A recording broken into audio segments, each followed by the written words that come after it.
Good evening, madam. Good evening, madam. Good evening, ma'am. Good evening, madam.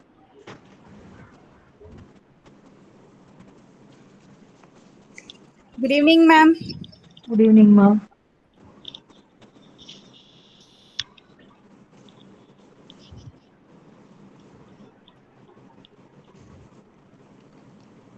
One chief guest have joined. Ma'am. Chief guest, 13 people, madam, so far. only research scholars. Um, that includes all first MAs, madam. MAs, MPhils, and PhD scholars, plus English department. They should be compulsory here, ma'am. Okay. Madam joined. Sridevi, madam, Okay. has joined. Okay.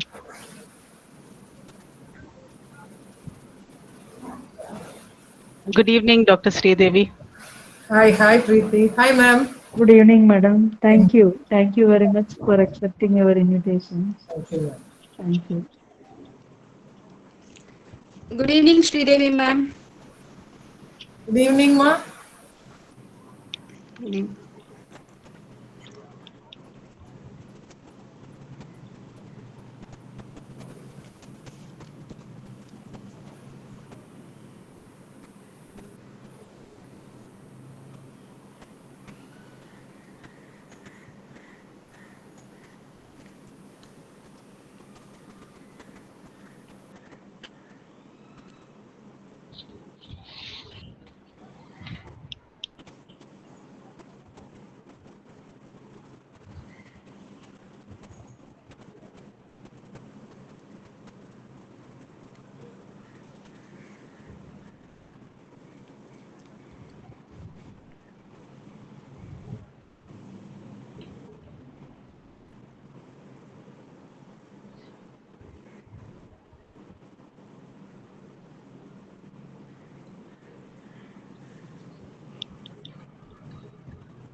We can start, Abhisha. It's 6 o'clock. Yes, ma'am. Vanakkam and good evening. I am Abhisha Magdalene, coordinator and compere for this evening's edition of In Tandem. We are happy to flag off the fortnightly symposium of our research club on this auspicious day, the 14th of July 2021, which marks the 107th anniversary of Queen Mary's College. Every good deed should begin with an invocation. We will now have Tamilthai Valtu.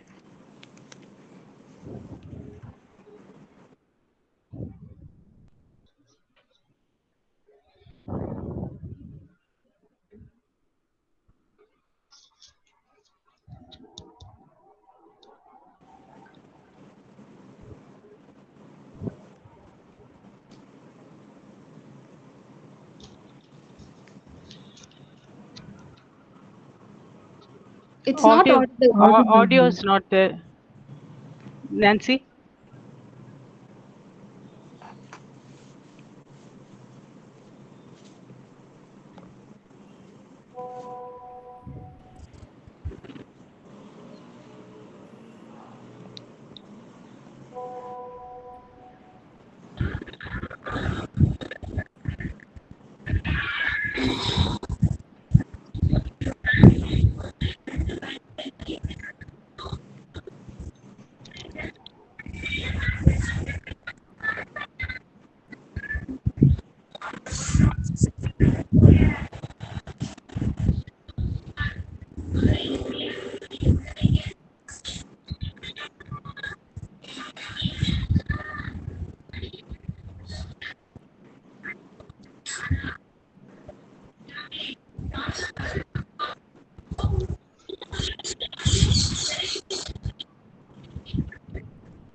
Can you hear, ma'am?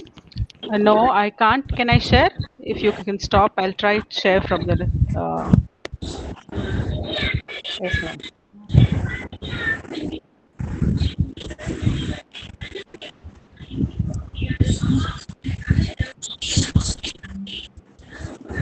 Somebody has joined in the name of Tadapani Vasu. Ma'am, Vasugi, I'm ma'am. Vasugi, Okay, ma'am. okay. Evening, ma'am. Okay, okay. Please unmute your mic, Vasuki. Some disturbance is coming from your side. I think so. From my side, ma'am. Good evening, ma'am. Yeah. Good evening, Vasuki. Yes, I ma'am. hope so. I'll just check, ma'am. Okay. You please unmute your mic. Yeah, I'll just check. 1 second.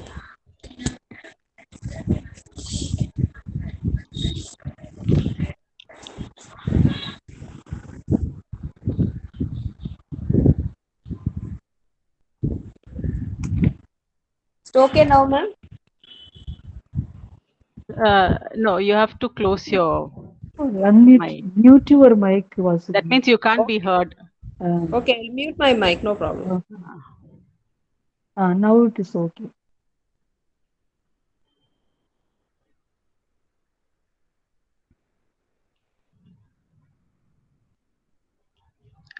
Vinita, you have downloaded Tamil Thai Varthu?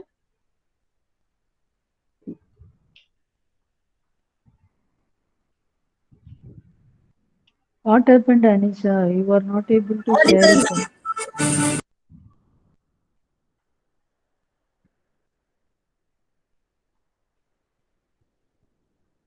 Can you hear, ma'am? Is it audible, ma'am? Yes. Can you hear Tamil Thai Valtu, ma'am? No. No, we can't. You. Yes.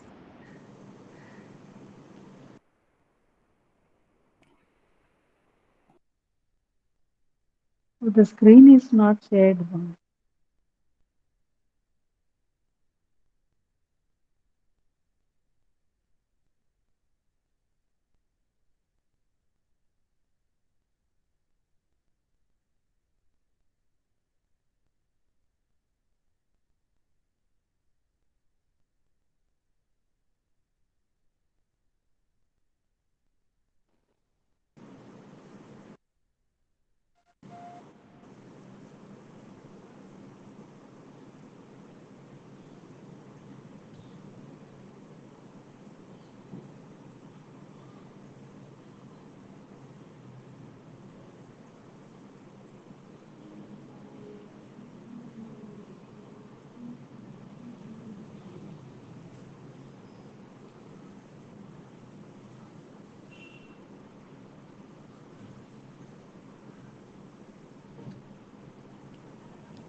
Preeti ma'am, this is Nisha. Can I play that ma'am?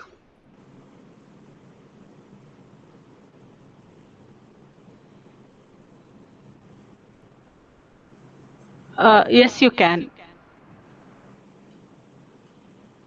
Okay ma'am, I will try it ma'am. Ma'am, Yes, son. Yes, Vinita. it was audible, ma'am. We heard the song. All of you heard it. Okay. Yes. We'll just continue then. We will now have a short video presentation on Queen Mary's College as we are celebrating the 107th anniversary of our beloved alma mater.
Thank you, Abhisha, for that presentation. Thank you, ma'am.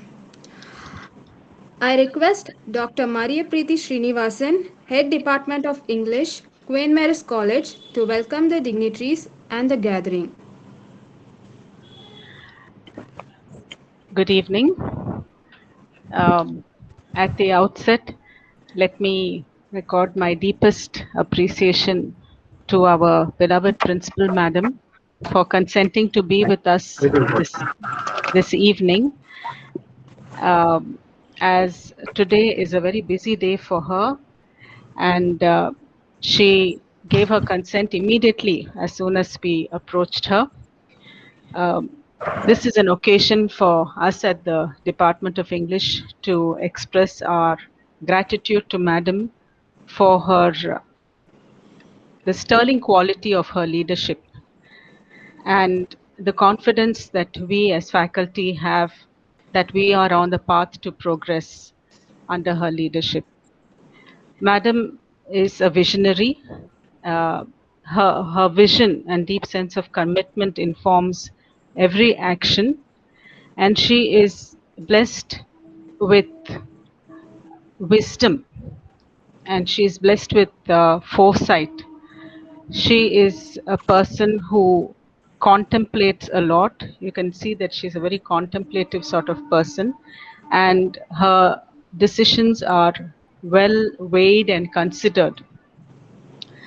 And a few years ago, when Vinita and I were working on for RUSA, we came across this term, educational administrator. We were not aware of that such a nomenclature until then.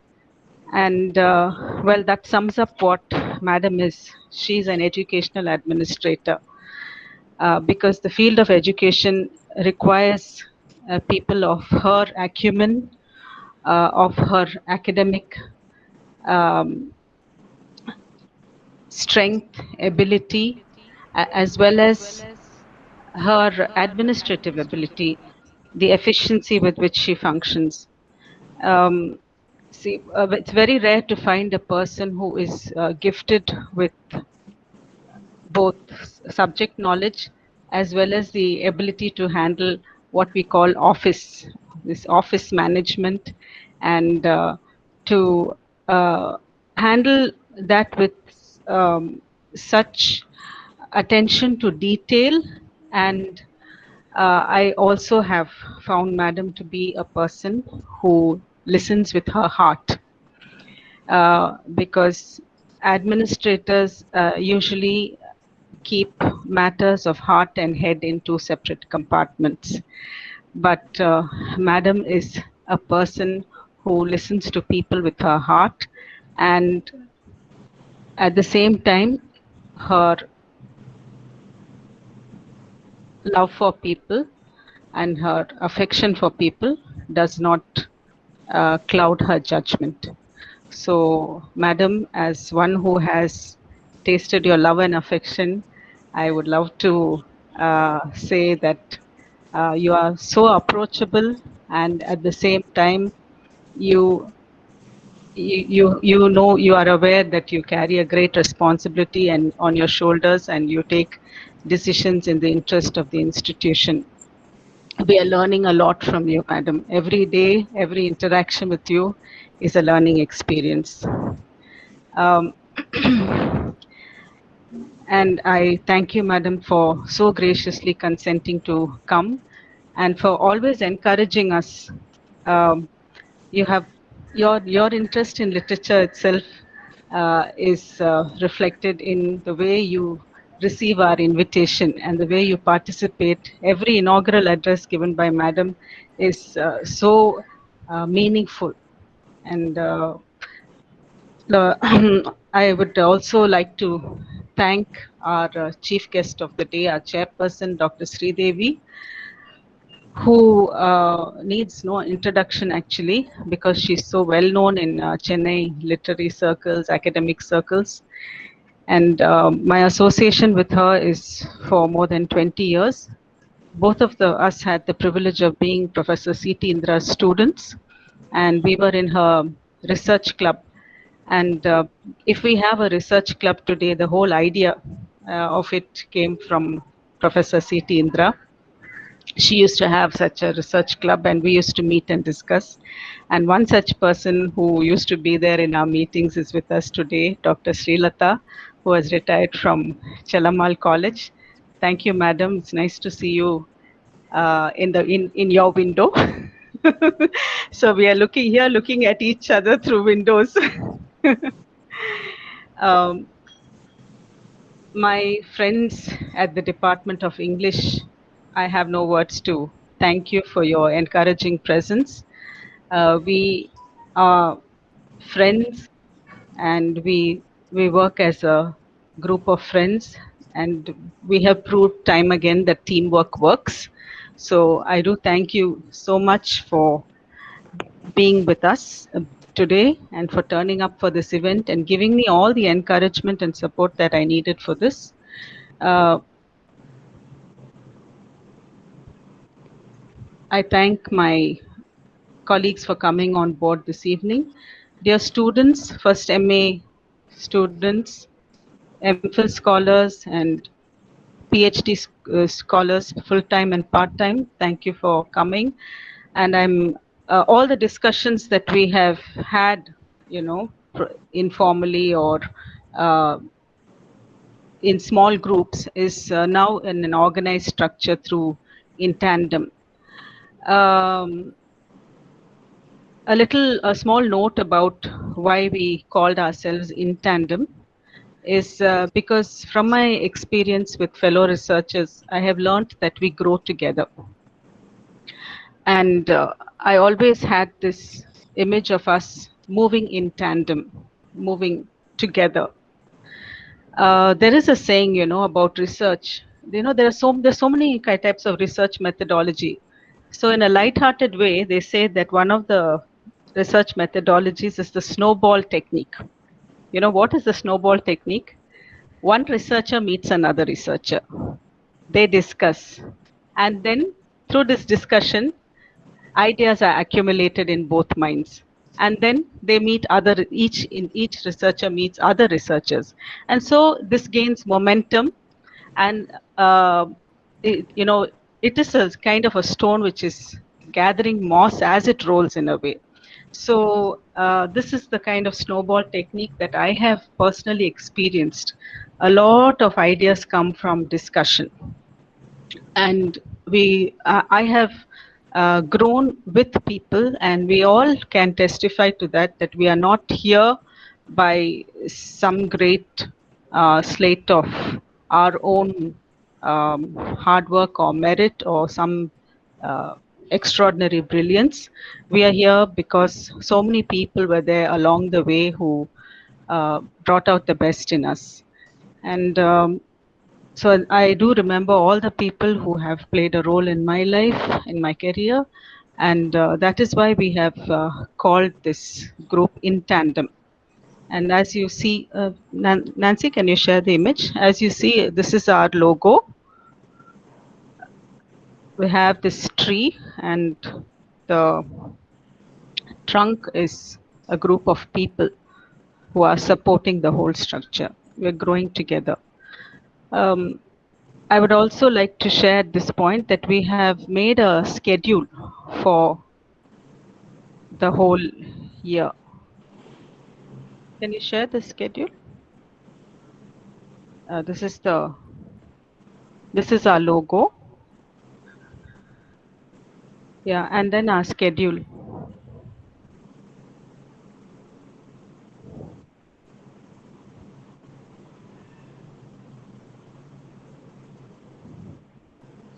Can I share?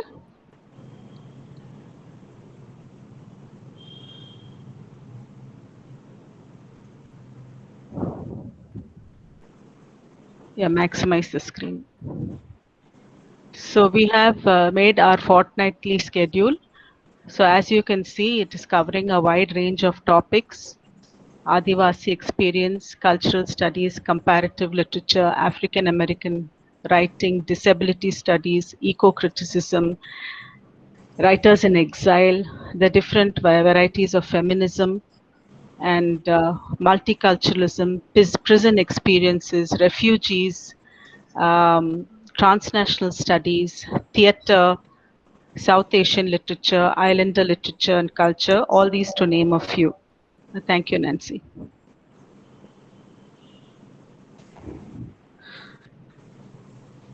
So, on this note, I welcome all the students and faculty present here.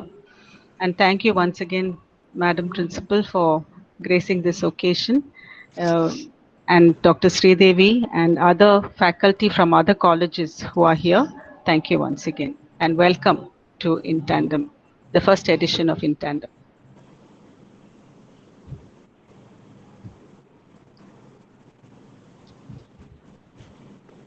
Yes, Abhishek.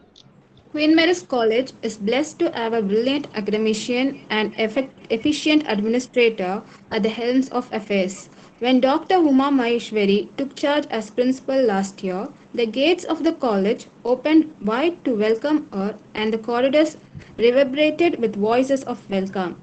A reputation in the academic world is such that we at Queen Mary's we were excited to be blessed with a good leader. Madam Principal devotes time to all aspects of college development, faculty development, student development, and infrastructure development. We at the Research Club are privileged to have a club inaugurated by our principal. As Madam Principal is a person with a vision, we are waiting to listen to her and imbibe her words of wisdom on this occasion.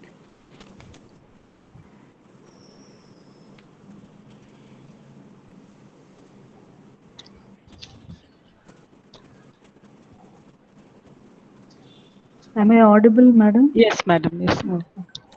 Good evening to every one of you on this online venue today.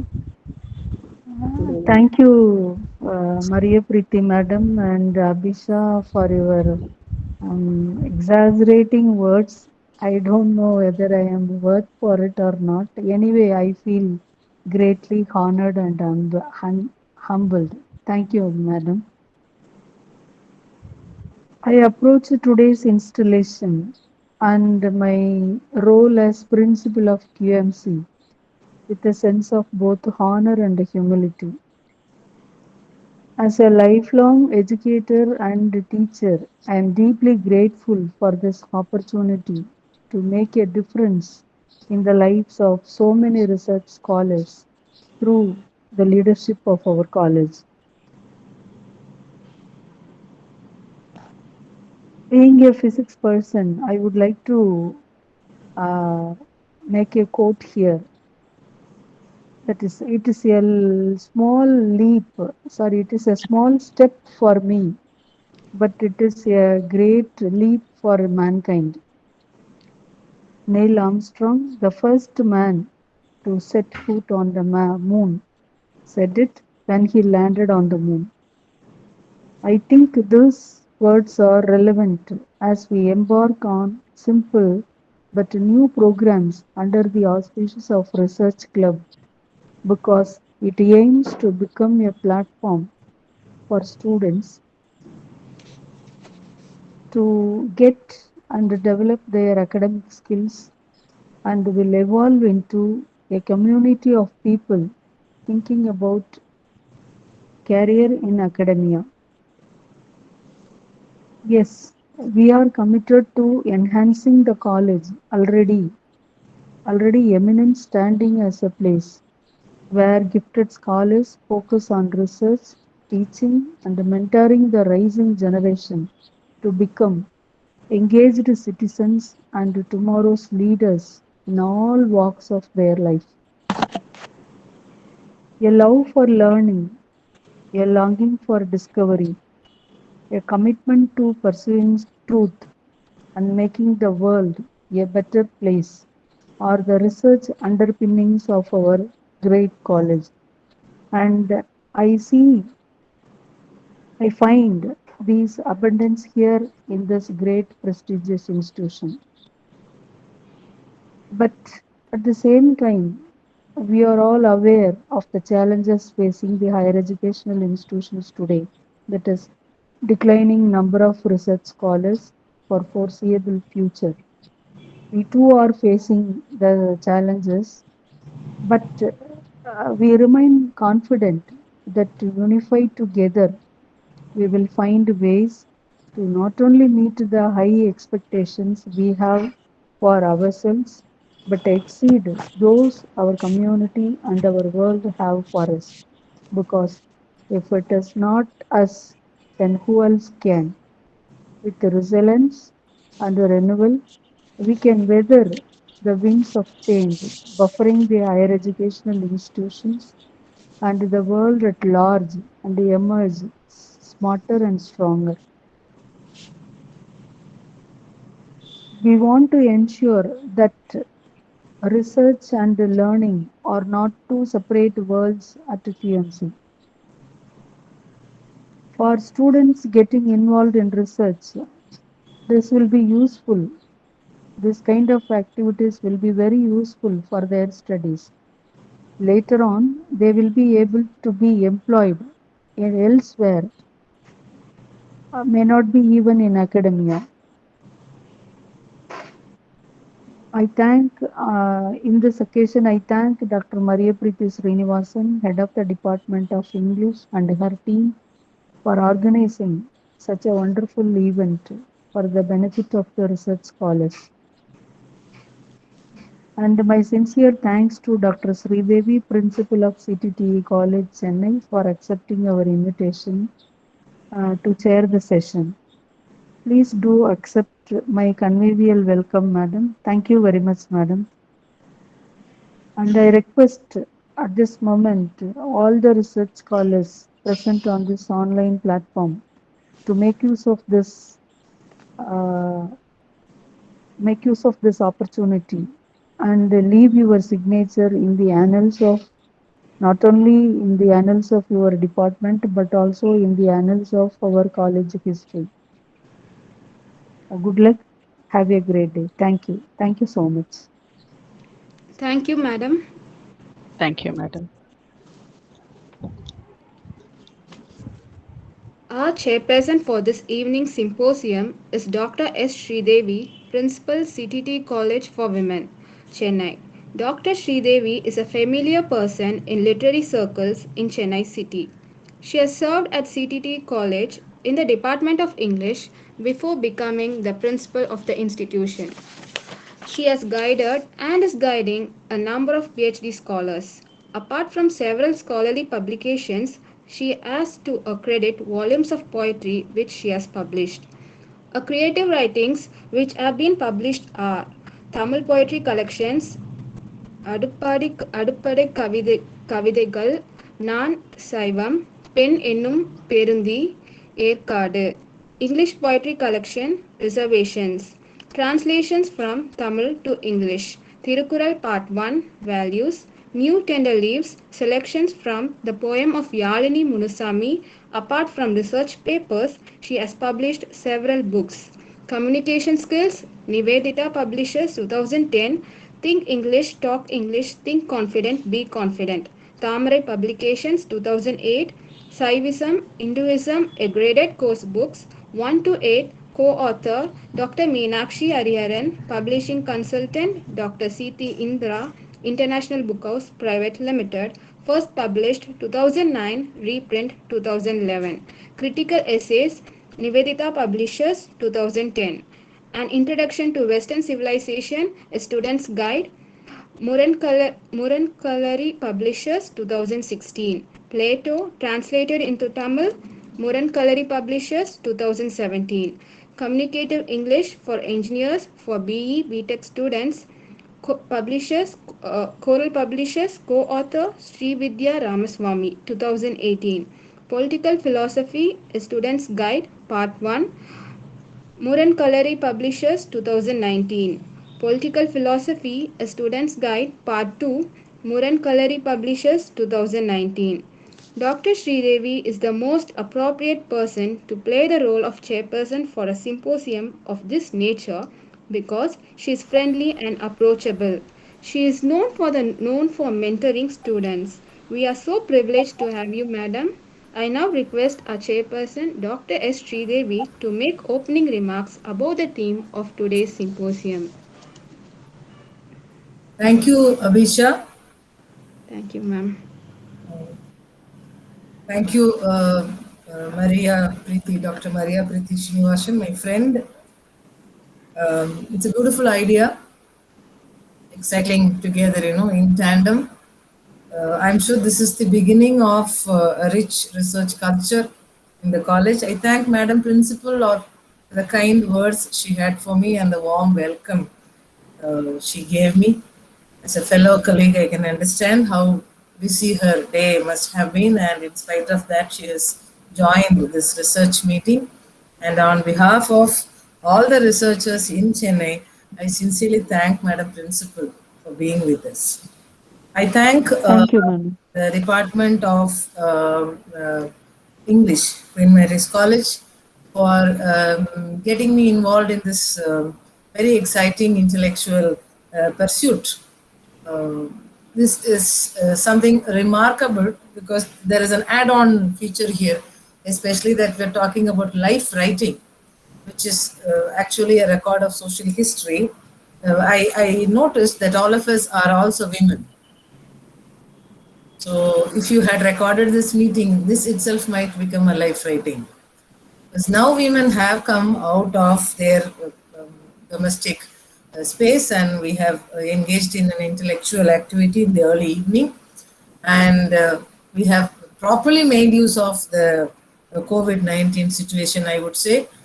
Everywhere, all over the world, you see lots and lots of women poetry meets, women poetry discussions, get-togethers.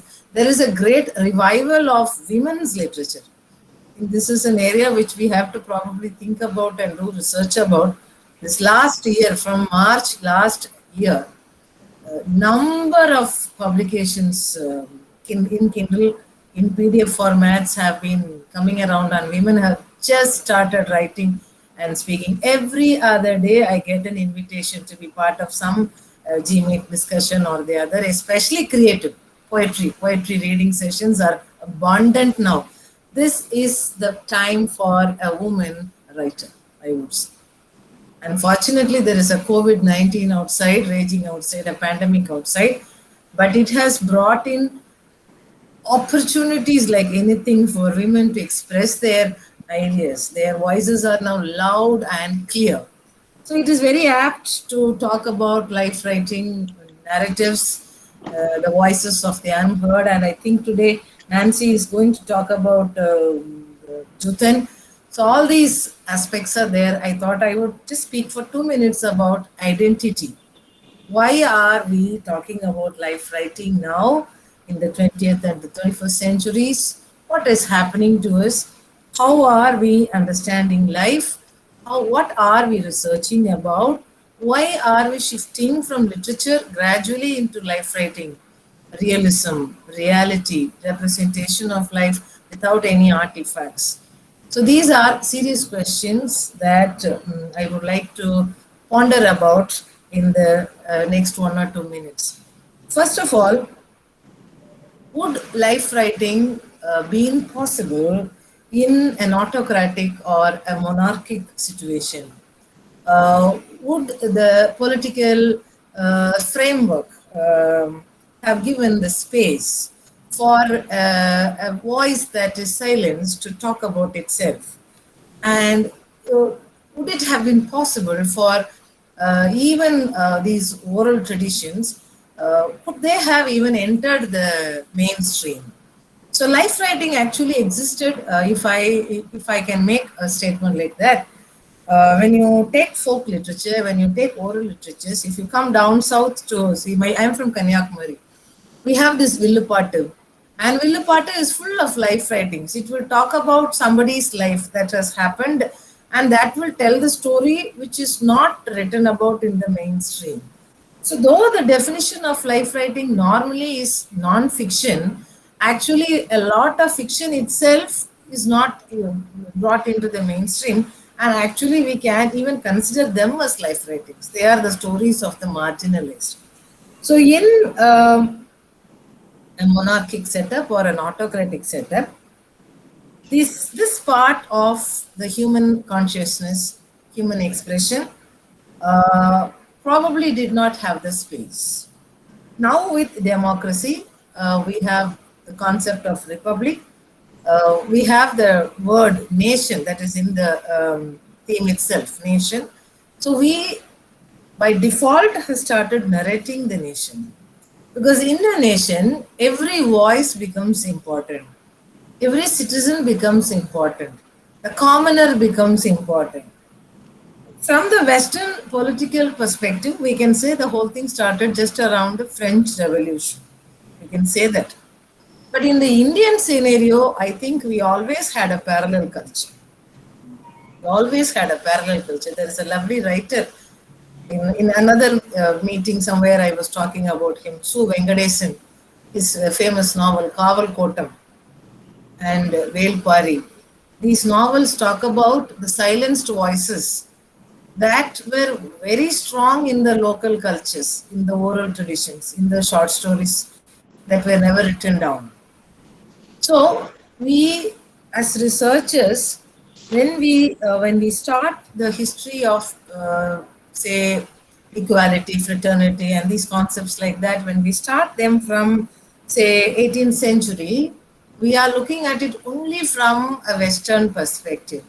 I think research in India has also should direct itself to India and how was such experience or how were such experiences fashioned in Indian psyche, in the Indian mind and in the Indian consciousness. So often we talk about Mahatma Gandhi's autobiography, Nehru's writings and so on. But if you talk about Kannadasan in Tamil Nadu, and especially Kannadasan's non-fictional writings, and especially his writings on Tamil as a language, and especially the kind of writings that were encouraged by Sri Lanka. Sri Lanka encouraged Kannadasan a lot. You would realize that his writings were constructing a particular region and they were not exactly narrating the nation, they were narrating the region. Now, Kannadasan, I think we can fix him in the 50s and 60s. But if you come earlier, if you come to Kalki himself in the 1940s, even in his novels, there is this narration of Tamil Nadu, constructing the region. Why even Rajaji in his Ramayanam and Mahabharatam, there are constant references to the region. So when we are using life writing as a tool for a political construction, invariably we end up not only constructing the nation, we also end up constructing the region.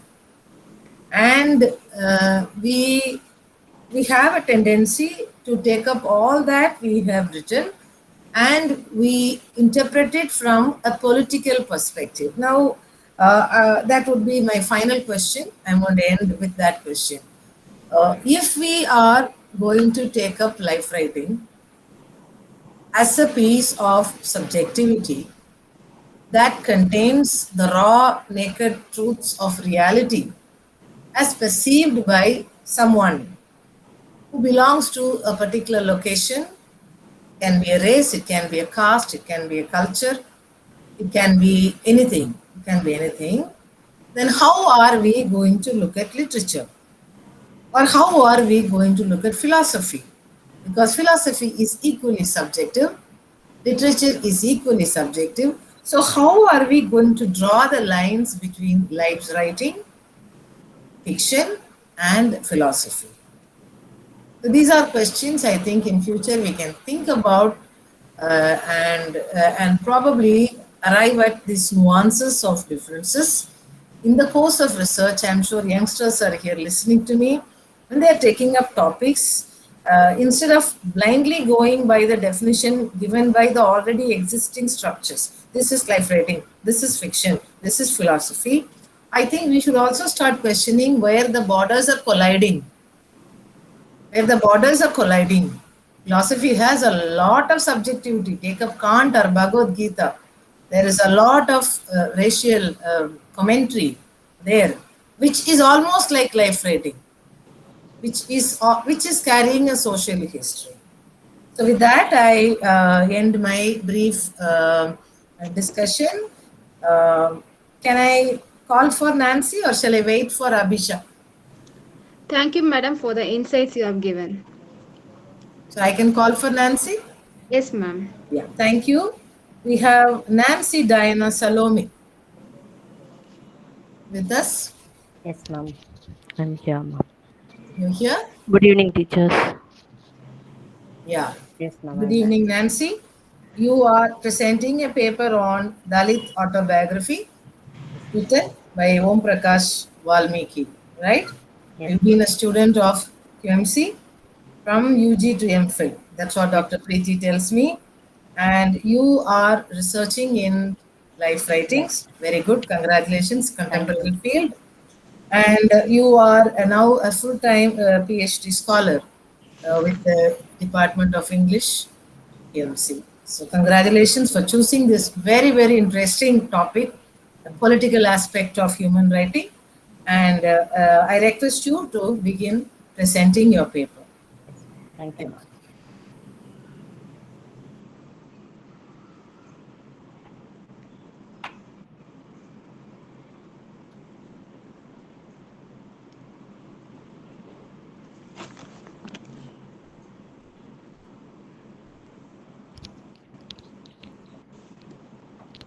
Good evening, teachers. It's my pleasure to be here. I thank my Almighty and my teachers for giving me this wonderful opportunity. Here, my topic is autobiography, self, community, and nation. Mm. Never before in the history of mankind has the world realized that the self, community, and nation have to be in unison to lead a peaceful and progressive future. COVID-19 pandemic has reminded the world that an individual experience is an extension of a society. Every individual life is a representation of a culture and serves as a testimony of a nation's culture. When a writer writes about his or her life, it becomes an autobiography, an authentic record of an individual experience. It is a soul searching effort on the part of an individual. The writer records the truths and he shares with the world. It is an act of recollecting the past and organizing them with the present consciousness. By the way of sharing one's memory with courage, the writer not only dwells on personal memory, but most importantly, seeks to look for change in the attitude of the community and thereby wishes to alter the perception of a nation. So, in Greek, the autobiography is defined as self life writing. The British poet critic Stephen Spender cites the dictionary definition of autobiography as the story of one's life written by himself. By the 18th century, philosophers and social and political theorists focuses on various terms like self interest, self consciousness, and self knowledge with the concept of enlightened individuals. In earlier centuries, they focused on Memoir, the life, the book of my life, confession, or the essays of my life. In the end of the 18th century, other terms like testimonio, autoethnography, psychobiography, and all other things came into exist in self-referral writing.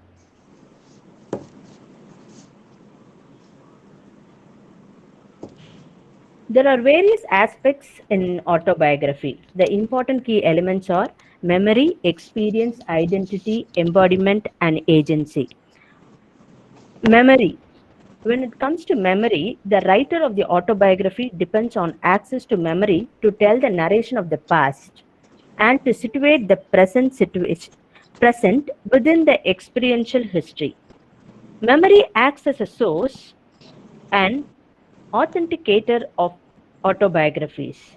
The concept of collective remembering includes cultural aspects of the environment and community.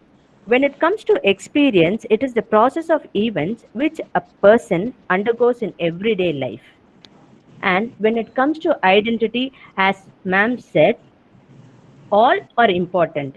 Everyone wants a recognition. They want others to know that we are existing. And next comes this embodiment. Embodiment means body.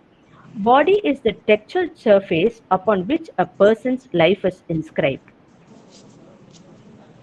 Human beings are like agents or actors in their own lives. Instead of being passive pawns in social games, they act as a proof of human agency by expressing their true selves. Here, the autobiographical works talks about person's life reflecting the cultural norms of the society. These writings identify the nature and practices of a particular community to the outer world. By addressing their personal narratives, the writer presents their community to the nation and represent nation to the world. Autobiographies can be considered as a testimony of the whole community. One such example is the autobiography of Om Prakash Valmiki's Jutan. The autobiography of Valmiki exposed the inequality in religion and caste. There are nearly 200 million Dalits in India, that is nearly 16% of Indian population. The government of India passing the Scheduled Caste and Scheduled Tribe Acts in 1989 is an acknowledgement that Dalits suffer violence and hatred. According to National Crime Record Bureau published, Dalits are on average are tortured every 15 minutes. In reality, it is rooted in Indian consciousness. When it comes to the word Dalit, it means it comes from the Sanskrit word. It means downtrodden, suppressed, crushed, or broken to pieces. And here, Jutan means left over. So here in Jutan, Dalit people, they were treated like an animal, and the ugly truth is they were ill treated. They were not given any recognition. On the advice of Dr. Ambedkar and Mahatma Gandhi, during early post independence, Dalits stops accepting Jutan from the upper caste. Earlier, they used to accept and they used to wait during the time of all the weddings of the upper caste people. So here, when it comes to caste discrimination, in the newly independent India, as Valmiki has noticed, as a child, he has noticed many scenarios. He had faced so many situations. So he thought the upper caste people can touch a pig or buffalo, but they are not supposed to touch a Dalit. So here I would like to give some examples. So these are some bitter truth. You can move your slides if you your Yes, ma'am. PowerPoint. Yeah.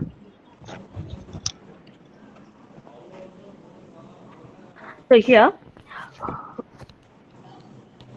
as a child, he was not allowed to sit on the mat, or he is not supposed to sit on the table in the classrooms. He was made to sit on the floor without a mat near the door. Teachers used to punish him for no reasons. The new headmaster made him sweep the whole playground, and he used abusive words, and teachers were also indifferent to him. The main reason is they wanted him to drop out from the school. Here the irony is schools, instead of teaching tolerance, practiced violence. Not only that, when he was a small boy, he went to a wedding, upper caste wedding, and they were sitting, sorry, he was sitting with his mother to get this jutan. And his mother asked that upper caste person to give some food for the small kids, and he refused, and he said, you are taking a basket full of jutan, and top of that you want food for your children. Don't forget your place, chori. All these words and incident teared his heart. So he wanted to come out of all these things. But he said it's not at all possible. The main reason is people as Dalit, they suffered a lot, but there is no other go. They are helpless, so they have to suffer in silence. He realized that being born as a poor Dalit in India is a sin. He witnesses so many incidents, and even once the government survivors, they wanted to clean up a locality, and they asked these Dalit people to clean it for them. And when they protest, immediately they beaten them like an animal. So all these incidents gave him a very uh, s- um, what to say a very bad experience, and at the same time he wanted to come out of all these things. So with his parents support, he studied and he came out of his town. He thought the outer world from his the outer world, well, from his village will be somewhat different, but the thing is, it is it is somewhat worse. Everyone ill-treated him, even his friends. But there he wanted to show himself. He wanted to adjust. So what he did, he adjusted to all the new environment. He discovered his passion for reading. He read Mahatma Gandhi and Dr. Ambedkar's book. He participated in all the protests, and slowly in he got confident. And he wanted to write. He wanted to voice out for his community.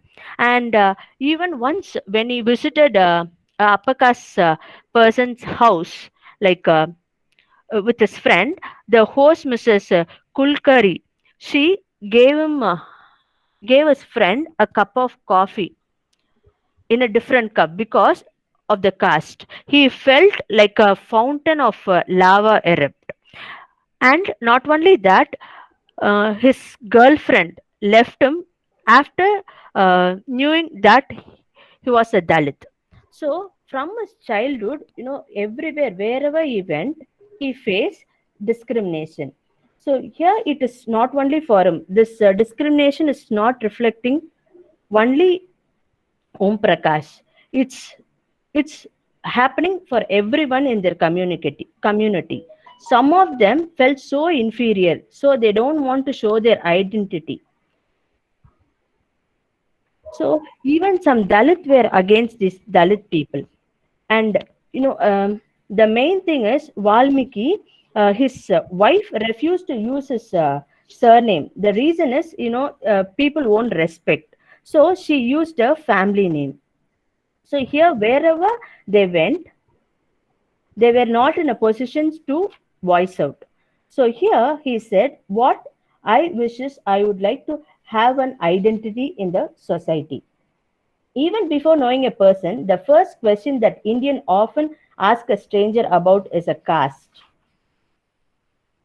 So discrimination on the basis of caste is an ongoing process which needs a revolutionary change in the attitude of the world for a social change. His painful experience as a Dalit in India, as described in his autobiography Jutan, is a testimony of the injustice faced by Dalit all over the world. Individual accounts of prejudice, suffering, and trauma become collective when it is conceived as wounds to social identity. The series of incidents which happened to him wherever he went reveals the unsaid life story of Dalit across India. It is a reflection of how much Dalit endure as a community in India. It is a testimony to the world to read and understand the ruthless discrimination which still exists in the contemporary Indian society. By writing his autobiography Jutan, Valmiki is communicating the fact that marginalized community needs recognition in our nation. He tries to achieve this by sharing his painful existence as a Dalit in Indian society. Therefore, the autobiography Jutan is not only a life story of an individual, but it is also about a community that has been suppressed for centuries. The narration urges the nation to change the social system in India. It is only when brave and bold writers expose the evil practices in a community there will be a progress in a nation. A peaceful nation is born when the individual, community, and the nation are all in same plane.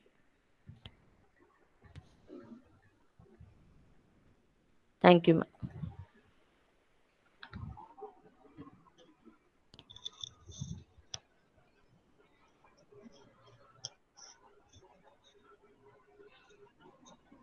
Yeah. Thank you, Nancy. Thank you. That was a very sensitive portrayal of Jutan.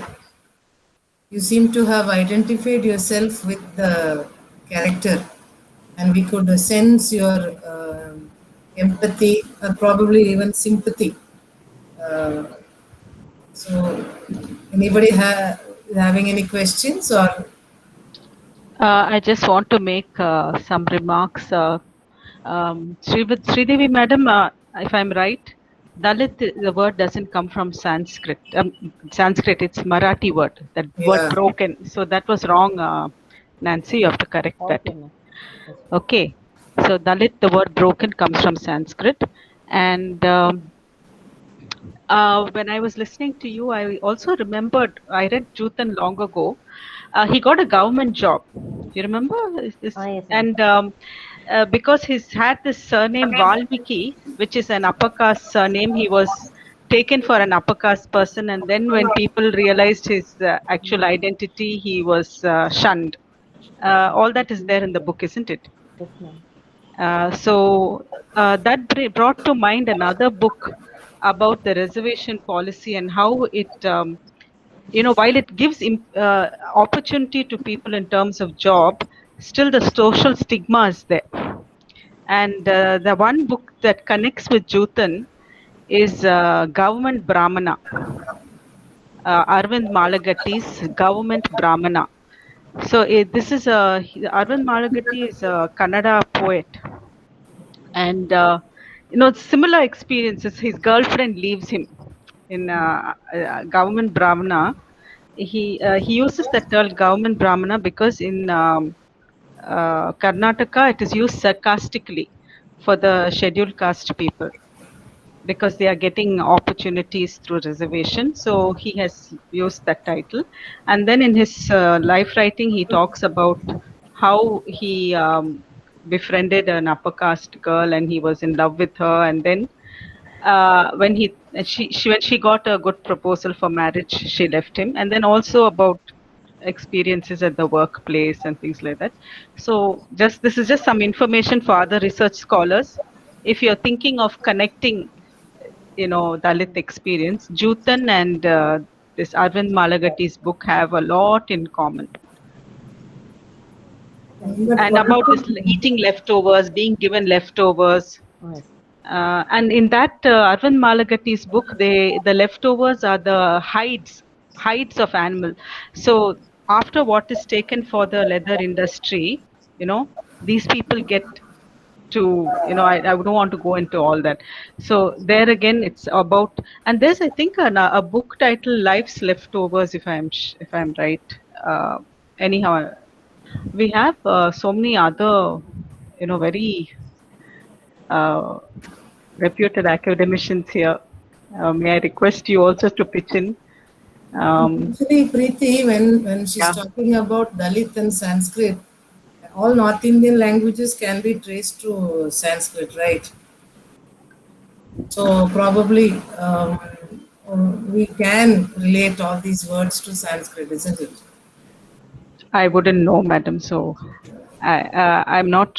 Yeah, maybe Marathi. Yes. Yeah, Marathi, but Marathi is, all these languages are children of Sanskrit, right? Yes, yes. Hindi, Marathi, Sanskrit, all these are. No, but then that's politically incorrect to say Sanskrit. That's the point. Okay. It has.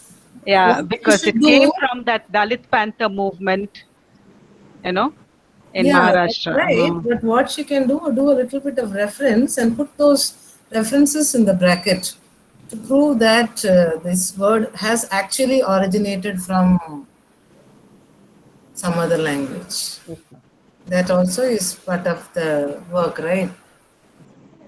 Um, any word for that matter can be traced to Sanskrit, any North Indian word, isn't that so?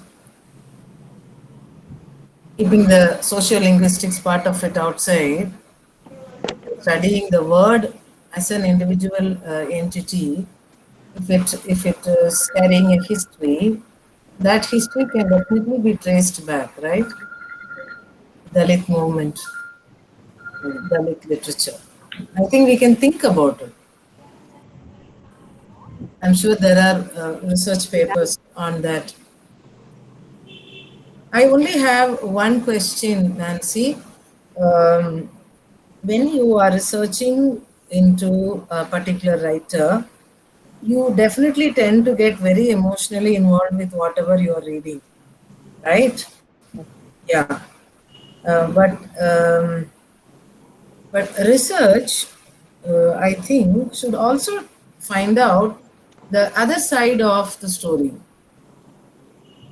What is the social engineering in India, and why is it Indian slavery system is so well planned, intertwined into society? The web is planned like a ladder. How well it had been, executed, and why is it so unique as a system? Why is it so unique?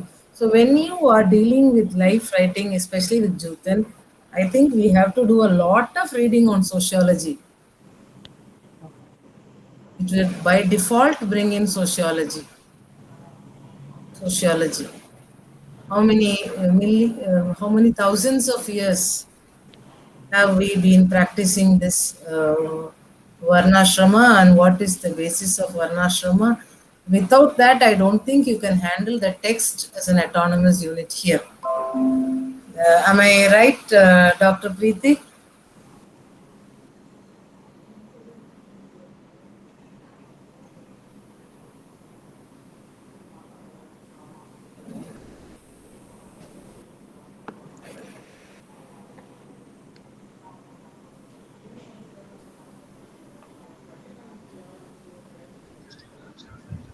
Um, some of the books that we can read on life writing are by James Olney. There's one book called Autobiography, and then there's another Metaphors of the Self. And then Linda Anderson's book titled Autobiography. Mm. Actually, when I read this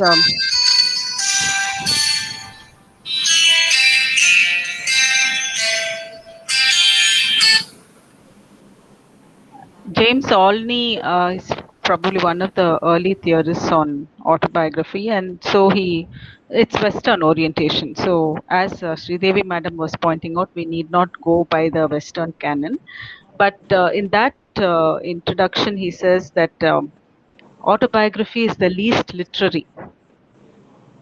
So now this question of what is literary is a very challenging question, because when we go by what is literary and literariness, we are looking at who sets the standard,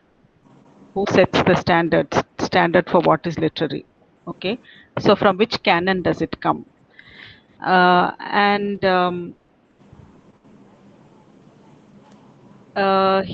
he says autobiography is basically Euro-American in orientation, and now all autobiographies are coming up from different parts of human experience, like African American autobiography, and then now we know that we have Dalit autobiography, all these things. So he says that autobiography can be used to study culture. It is not literary. It can be used to study culture. So if you want to study culture and human experience, if you want to study African American experience, you read an African American autobiography. If you want to understand Dalit experience, you read a Dalit autobiography.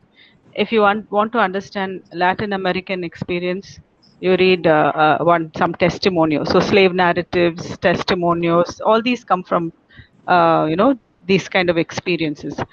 Now, what is maybe we can take that question up for discussion. One is about literariness.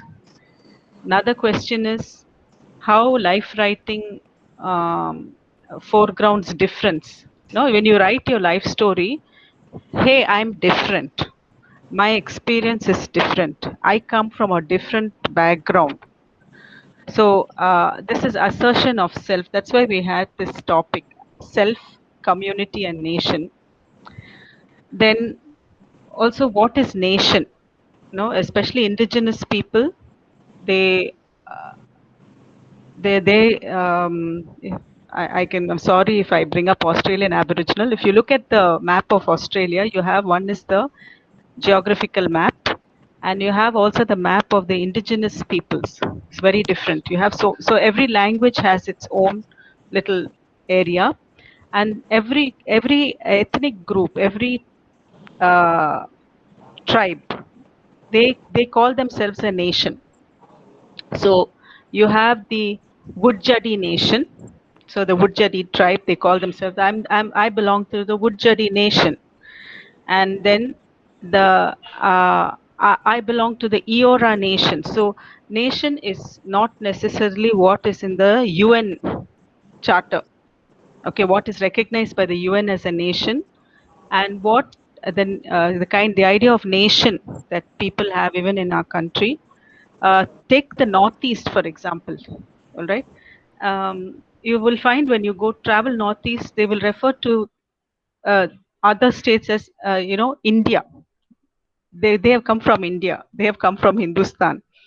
Or, as many of the Northeast states, Mizoram, and all that. So the idea of nation is there. And when it comes to literariness, I don't know how. Sir is here, I think Rufus sir.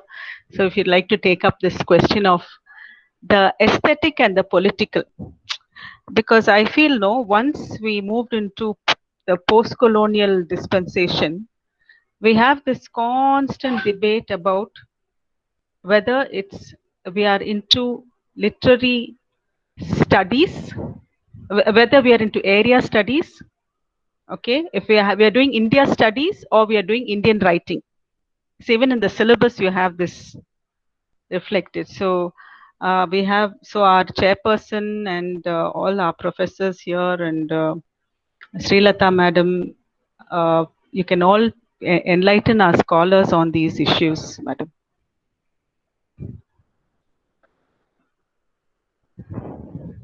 And subjectivity. Subjectivity is a word which so there now it's multiple subjectivities. So is literature about voices or is it about literariness? Is it more about the aesthetic or is it more about the political? Is it about is it more about representation? Representing sections of humanity, gay, lesbian, Adivasi, African American, indigenous. So these are questions that life writing leads us to, and I also think life writing can also lead us to memory studies, culture studies. Mm, Studying cultures, as Linda Anderson says, it's as James Olney and even Linda Anderson says that it opens a door to study a culture. So this debate about the literariness of autobiography we can take up for this evening, maybe.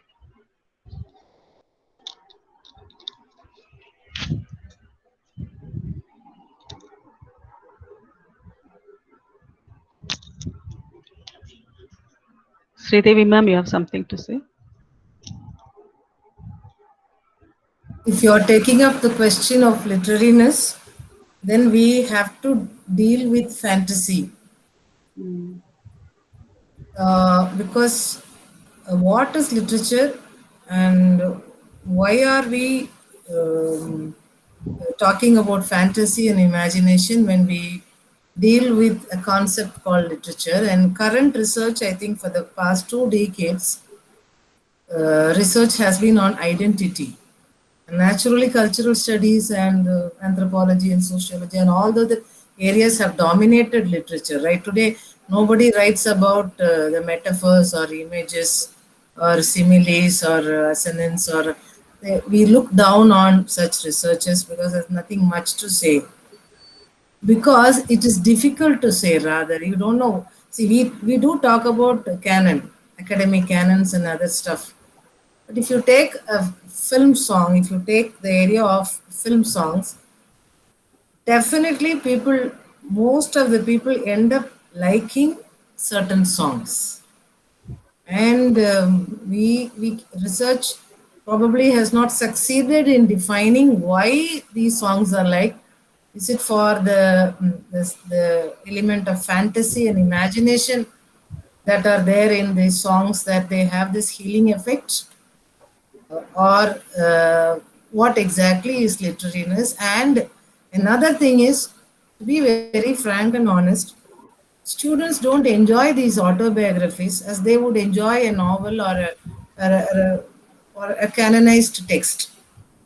They, they, they say, ma'am, it is too prosaic and too real, kind of. So I think people do expect something fantastical, something to make them forget reality, the element of fantasy in terms of Coleridge.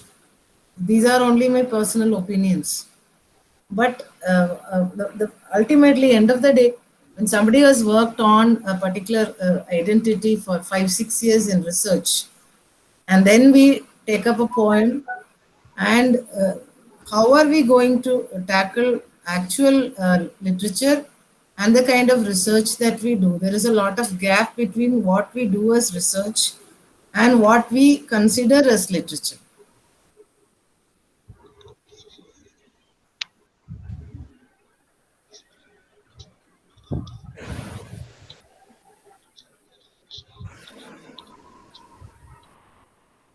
Rufus sir, you have something to share?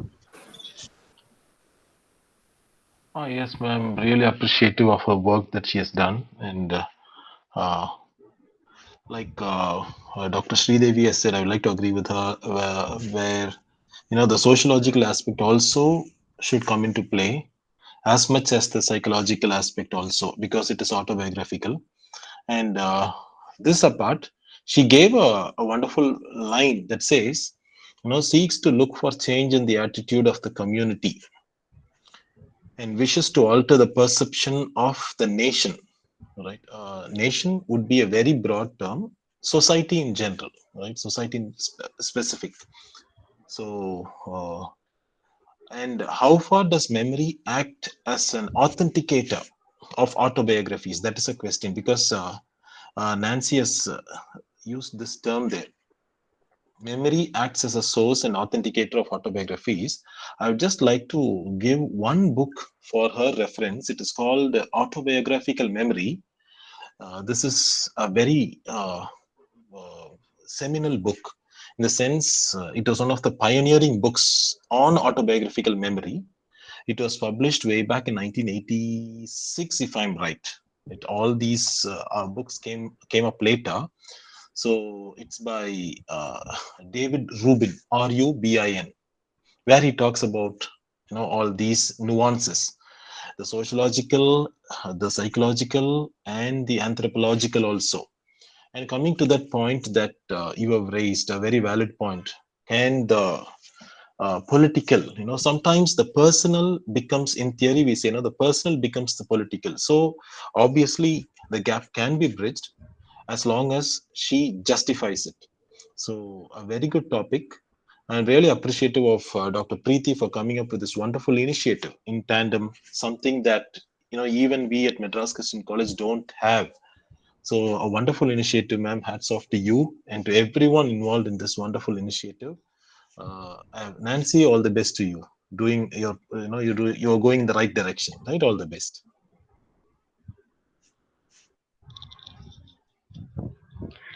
Thank you, sir. So Yes, I well, think we have bombarded people with a lot of ideas, and just I'll just take a minute to share my read, uh, One Woman's India by Anna Varki. And just because this is the day of Queen Mary's anniversary, 107th anniversary, I would encourage you to read this book. It's a memoir.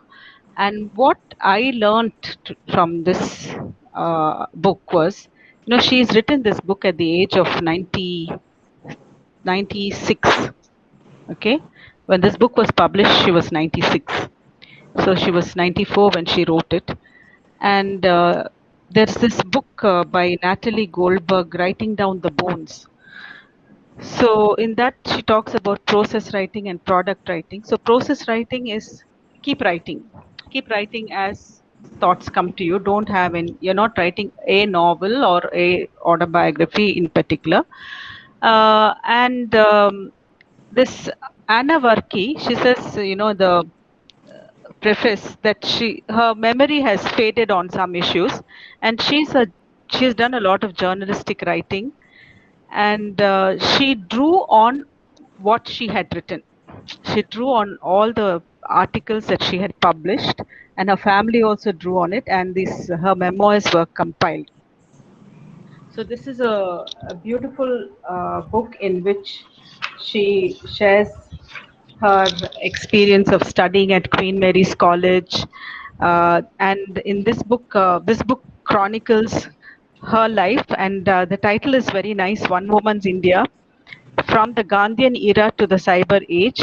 So she talks about how about the Quit India movement and the reverberations of the same on campus, about how her family, they stopped buying European material, and they started spinning khadi, and then they started buying khadi clothes. Then they also they were making their own salt, and then about the meeting Captain Lakshmi on campus. Okay, the Dr. Lakshmi Swaminathan, who joined the Indian National Army of Subhash Chandra Bose. So, and then finally she comes to how she, in her 80s, she learned to use the computer, and she also talks about how she started going to the gym to keep fit. So it's very it's a lovely title, One Woman's India, and I'm very happy that Anna Varki is an alumna of our Queen Mary's College, and she has contributed as a journalist, writing for. You must have seen her articles in the Hindu. So writing for various newspapers and magazines, Madras Musings, and is one among them.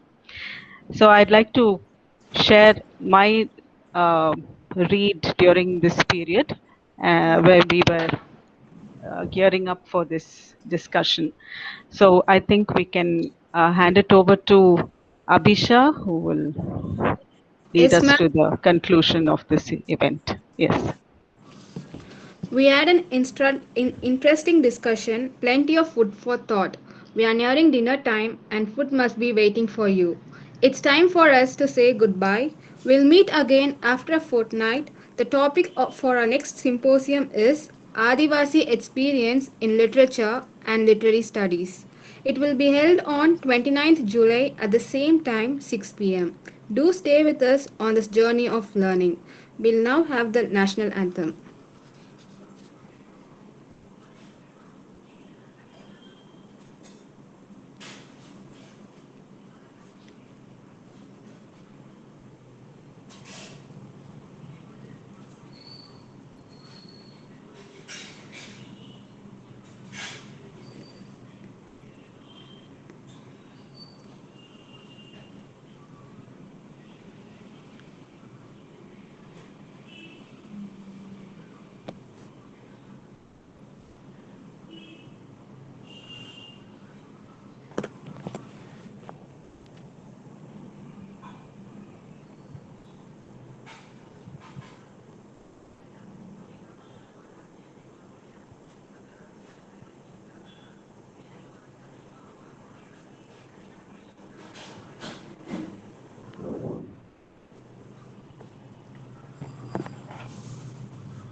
Thank you all. So we'll meet after a fortnight. Thank you, Sridevi madam. Thank you, Thank you, Preeti. Rufus. Thank you, Srilata madam. Yes, thank you. And I was just Yes, looking up. please. Yeah, Dalit is Hindi. Okay, so that means it must have its roots somewhere in Sanskrit. Sanskrit. Okay. I was looking up the Hindi dictionary. I came up to look. Okay. Okay. Okay. Good. My dear friends, Srilata madam is a storehouse of knowledge, ma. So I I will definitely, I don't think that is so. I yeah. don't contribute now to much life writing. I didn't want to confuse her because how much of life writing, as we said, no, is literary is it's a big question. So many people are writing their memoirs, and it's nice reading them. And some of them click, some don't. Mm, uh, that is, I mean, as reading sometimes Perumal Murugan, Bama, all of these people, right, it gives you, I think, introduction to their background, to the sociological, perhaps even anthropological issue, I mean, details you get. But as literature and as, I mean, how much of it is acceptable, and there are so many other works also not that have not become, important. They have not become well read. Maybe because of the style of the writing or what. I keep thinking about this, but everyone is writing memoirs today, especially during the pandemic. All of us are doing that only, either reminiscing or, putting it down. Anyway, thank you for this, and wishing your student all the best so she can finish her work soon. yeah, I just want to wrap up with one comment, Sri. It's, the Sivagami says in her that grip of change, you did not know that their life is literature. So the point is about this, Yes. marginalized, or you shouldn't use the word marginalized, Dalit writing, trauma writing where there's trauma. Expressing that trauma itself is so makes it so powerful. There's no need for effects, as it were. So then, a new kind of understanding of what is aesthetic. So we say this is powerful writing. Yes, It is everything is powerful. Whatever is, it's so powerful that sometimes it becomes political too. Yes. Like this one she's working on is a political statement Mm, by itself. So that he's writing as a member of a community. yeah. Also. Anyhow, so we lots of food for thought and won't stand between you and dinner. Mm. So Hi, yeah. Sridevi. Where is Sridevi? Sri Devi has another meeting, she said. Okay, okay. I'll just talk to her later. Then I told her I'll just come and log in. Okay. Just to You get must info. support this initiative, Pa. Yes, yes, I will. I will be there. If time permits, I will certainly log in. Okay. Yeah. Okay. Like Okay. one of our Vidyarthi meetings. Yeah. Yes. Thank you. Okay. Bye all. Yes. See you, ma'am. Bye. See you. Thank you, Thank you. Abhisha. Thank you on behalf of the department. Thank you, Abhisha. Very nice comparing. Thank you, ma'am.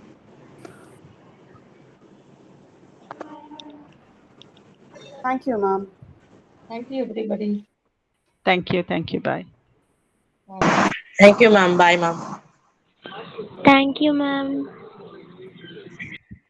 Bye, ma'am. Thank you, ma'am.